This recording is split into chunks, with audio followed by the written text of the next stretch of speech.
So whether you're giving a quiz through forms or just gathering data from a survey, there are 11 different types of questions that you can ask in a form.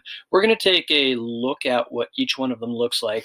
I'm going to jump on over to see what it looks like as a respondent, i.e. as one of your students, and then we'll come back into this screen and see what it looks like on this side. So here I have a quiz that I've made with 11 questions in it, one of each type. Over here, I have what it's going to look like for the respondents, okay? So here I have a multiple choice question.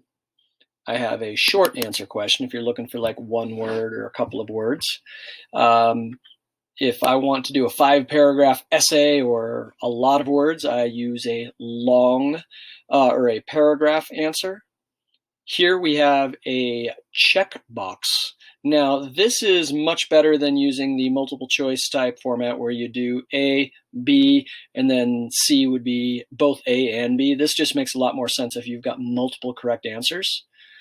Drop down is really good for when you've got, you want them to select one, but out of many, maybe more than 5, 6, or 8 of them. For instance, here's a list of many different sports. You choose one.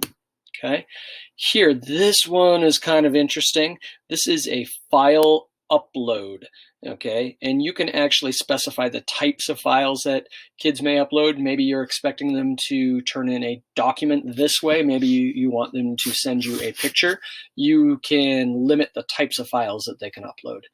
Here, we have a linear list where they have to choose between 1 through 5, 1 through 10. You get to choose what the minimum and the maximum say. Here we have a multiple choice grid. This works really well for when you've got a set of questions and each one of them has a very unique answer. If you'll notice on Monday, I can only select one response and it'll automatically move me from one to the other. However, if you've got multiple elements where they can have multiple answers, a checkbox grid will be your best bet. For instance, this would be an example where you can ask all of this in such a way where, camel has multiple, dog only has one, etc., etc. And the last two are pretty straightforward. You've got a date, and you also have a time.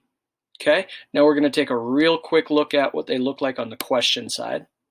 This is the multiple choice, short answer text, long answer text, check boxes, drop downs. This is the file upload.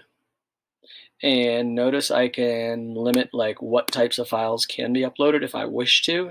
I can mess with the size as well. Here's one of those linear scales I was talking about where I control what it says on each side of it. Here is the multiple choice grid. As you can see, it looks really different on the teacher side than it does on the student side. This would be the checkbox grid, month, and date.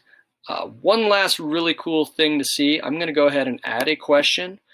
It defaults to multiple choice. However, if I start typing in a question that Google thinks is going to be something other than multiple choice, it tries to guess for you. For instance, describe what a camel looks like. It automatically changed it to paragraph probably because it keyed off of the word describe. Not a huge deal, but just keep in mind that sometimes it'll guess for you. And those are the 11 different types of questions that you can ask in a Google form.